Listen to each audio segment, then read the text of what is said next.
Hello दोस्तों, नमस्कार। मैं सतीश कुमार पहलवान गुरुदीन ग्रुप ऑफ कॉलेज के यूट्यूब चैनल पर आप सभी का हार्दिक स्वागत करता हूं। आज हम चर्चा करने वाले हैं मादक द्रव्य व्यसन के बारे में। अगर अभी तक आपने हमारा चैनल सब्सक्राइब नहीं किया है तो कृपया चैनल सब्सक्राइब करें, लाइक करें, कमेंट करें, शेयर करें। तो शुरू करते हैं दोस्तों। अंग्रेजी में जिसे हम ड्रग्स के नाम से जानते हैं या इसे हम नशीली दवा का घोतक मानते हैं, ड्रग्स एडिक्शनल शब्द का हिंदी रूपांतरण मादक द्रव्य व्यसन कहलाता है। सन 1950 में संयुक्त राष्ट्र संघ के विश्व स्वास्थ्य संगठन विभाग द्वारा गठित एक विशेष समिति ने मादक द्रव्य व्यसन को निम्नलिखित रूप से परिभाषित किया था। मादक द्रव्य व्यसन नियतकालीन अथवा दीर्घकालीन उन्माद की वह अवस्था होती है जो किसी नशीले द्रव्य के निरंतर प्रयोग से उत्पन्न होती है और जिससे व्यक्ति तथा समाज दोनों को हानि पहुंचती है। उपयुक्त परिभाषा से स्पष्ट होता है कि मादक द्रव्यों के सेवन का प्रभाव व्यक्ति पर दो प्रकार से पड़ता है। इन प्रभावों में कुछ अस्थायी होते हैं और कुछ लंबे समय तक बने रहते हैं। इन द्रव्यों का सेवन करने में व्यक्ति उन्माद की अवस्था में रहता है। उन्माद व्यक्ति के मस्तिष्क की वह स्थिति होती है या वह दशा होती है जिसमें मन और बुद्धि का समन्वय अस्त व्यस्त हो जाता है और मन बुद्धि के नियंत्रण से परे हो जाता है। मादक द्रव्य व्यसन के कुछ कारण भी है। इन कारणों में लैंड स्मिथ ने अपने विचार व्यक्त किए।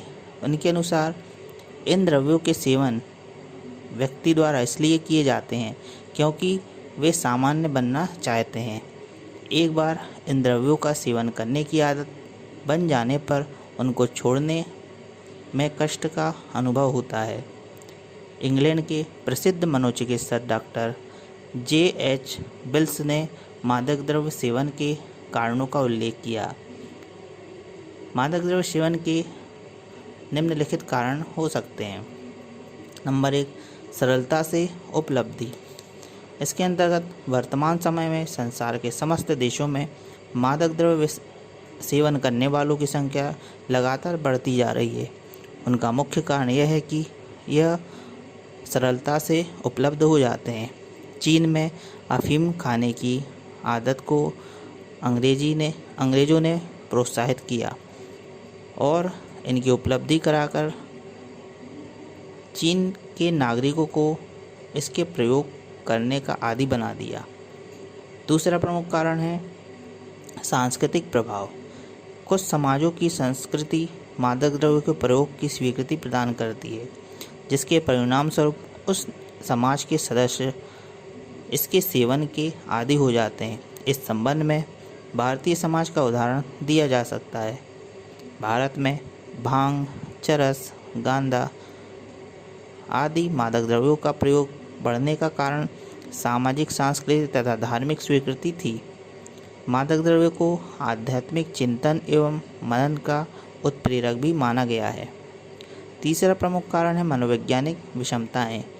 मनोचिकित्सकीय अध्ययनों से यह निष्कर्ष निकाला गया है कि मनोवैज्ञानिक विषमताओं से पीड़ित व्यक्ति मादक द्रव्यों का सेवन अधिक से अधिक करते हैं।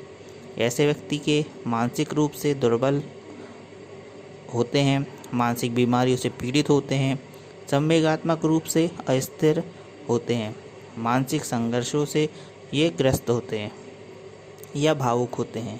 वे मादक द्रव्यों का प्रयोग करके अपनी मनोवैज्ञानिक हीनता को दूर करने का प्रयास करते हैं। चौथा प्रमुख कारण है सुखानुभूति की कामना। कोई भी व्यक्ति निरंतर एक ही मनोदशा में नहीं रहता।